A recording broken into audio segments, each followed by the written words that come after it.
قدرمنو مسلمانانو، ژوره څومره غټ فضیلت دی او څومره غټ سنت دی.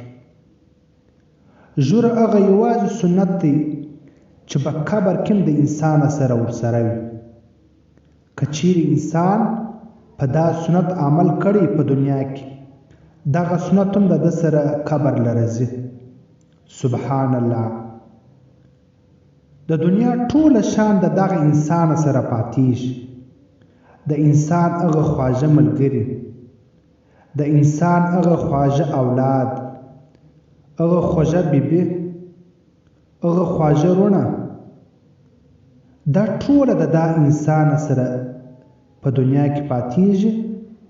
او د انسان هغه محبوب دنیا، هغه محبوب مال، دا د ده سره په دنیا کې پاتېږي.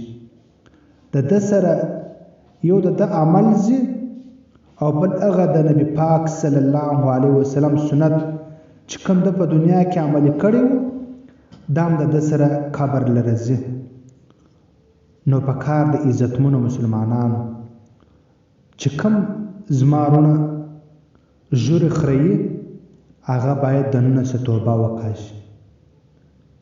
دی دا سوچ ولګوي که نعوذ بالله استغفر الله، په داسې حالت کې ما ته مرګ راسي چې زما پر مخ باندې ژوره نه وي او زما څخه روح خیږي. نو ای انسانه، ته باید سوچ فکر ولګوي. نو الله پاک دې موږ او تاسو ته دا توفیق راکړي چې په دغه سنت باندې عمل وکړو.